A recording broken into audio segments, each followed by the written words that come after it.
pouquinho. Bom, primeiro, parabenizar os peritos do Senado. As chamadas pedaladas fiscais, elas consistem em maquiagens contábeis com o objetivo claro de esconder a realidade fiscal do país. O que fica, e que está muito interessante, é que nós estamos vendo que a sociedade brasileira ela pode não estar mais assistindo aqui a comissão do impeachment, porque é extremamente repetitiva, mas está muito interessada e está sendo discutido nos bares, está sendo discutido nas escolas, nas famílias, o que é pedalada fiscal, o que é crédito, por que se fez, se não fez, como é que é. Isso é muito importante, porque nós estamos vivendo um momento onde vai ser antes e depois. E isso vai ser muito benéfico para o país. Agora, que o governo, e isso é o que se escuta, né? Gastou de forma irresponsável. E quando o povo tenta entender o que é, por que está esse desemprego de quase 12 milhões de pessoas, a inflação difícil de conter, a situação de caos que vivemos, tanto na questão da energia, quanto depois na questão do controle dos preços do petróleo, da gasolina, as pessoas começam a encaixar os dados e começam a perceber que teve algo muito errado, que alguma coisa aconteceu que se perdeu a mão e que elas não foram informadas, elas não souberam, o povo brasileiro não acompanhou e que, de repente, quando se abriram os olhos, a situação do Brasil econômica era extremamente difícil, né? Agora, nós que estamos aqui na Casa Legislativa, nós hoje podemos ver também que o Congresso aprovou uma meta na LDO. E essa meta não só não foi depois respeitada, mas ela passou a ser exercida de acordo com a alteração da meta. Isso alterava a meta, a bel prazer, né? Cada vez que tinha necessidade de se gastar mais. Isso me parece que evidencia muito que a pedalada fiscal, na verdade, consiste em uma prática de atrasar de forma proposital o repasse de dinheiro para os bancos públicos, contrariando o artigo 36 da Lei de Responsabilidade Fiscal. Os bancos públicos, eles realmente financiaram a União, o que é proibido, né?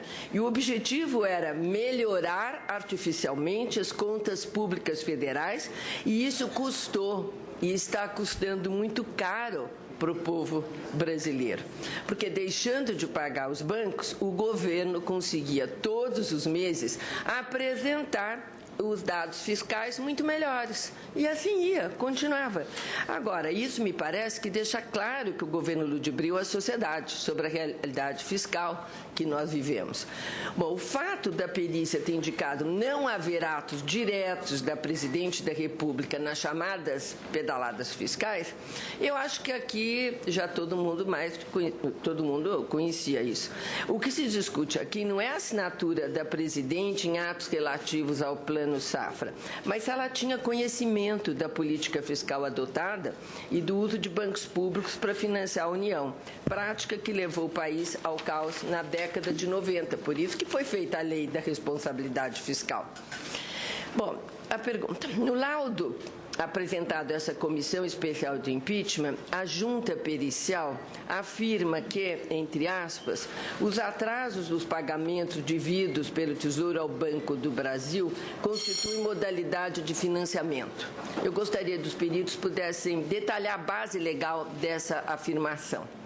Além disso, os senhores afirmam no laudo pericial que, com relação às pedaladas fiscais, não havia controle de endividamento junto à instituição financeira por parte do Tesouro Nacional.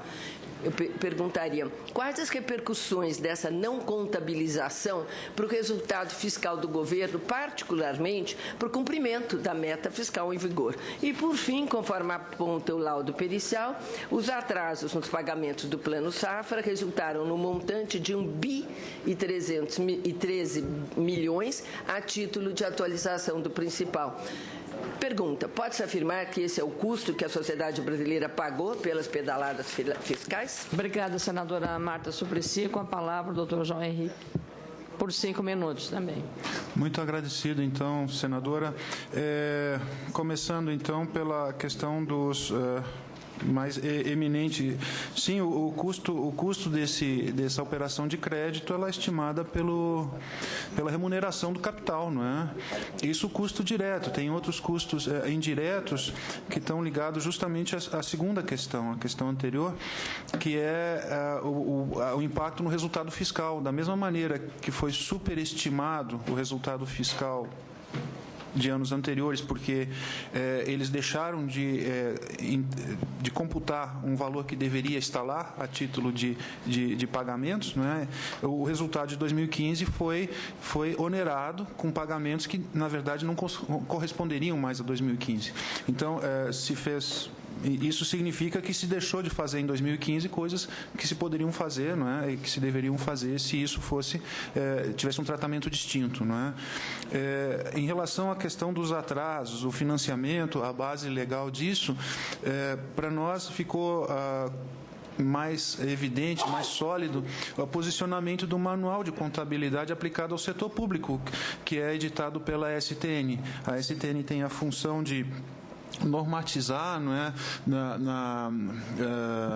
as contas públicas, no sentido de poder compatibilizar todas essas contas, todas essas interpretações, e isso acaba sendo consubstanciado, acaba sendo consolidado na forma do manual. Então, o manual pode ser visto como uma forma de interpretação autêntica, não é, e determinativa para todos os entes da federação, e não é só para a União.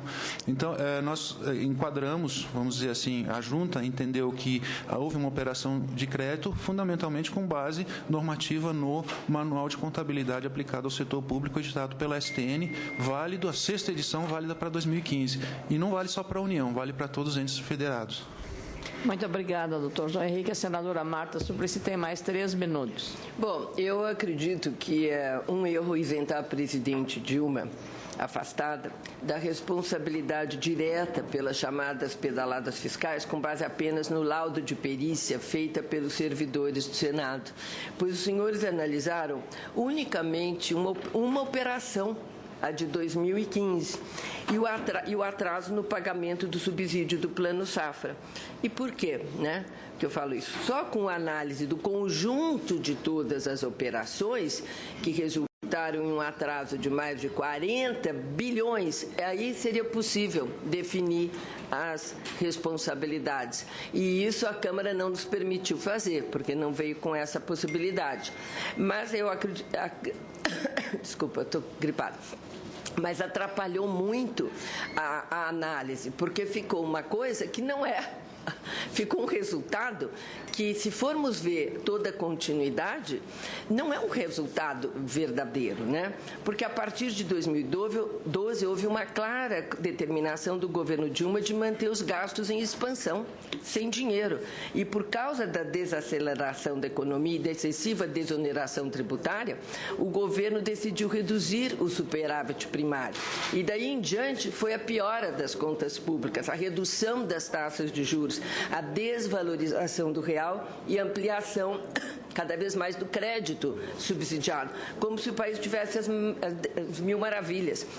E para não piorar ainda mais as expectativas dos agentes econômicos, o governo apelou para as pedaladas fiscais, abrindo espaço para fazer ainda mais coisas.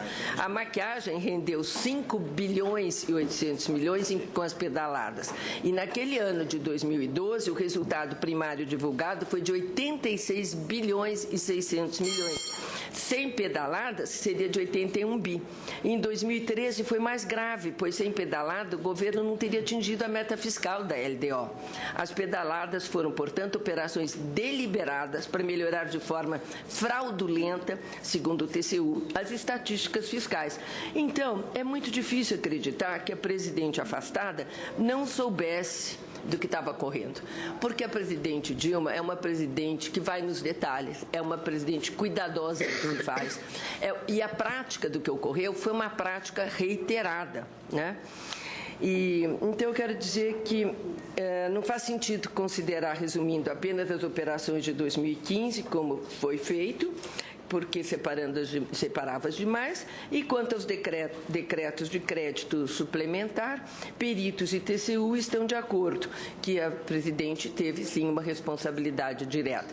Então, o embasamento jurídico me parece perfeitamente claro e, por isso, votarei a favor do impeachment.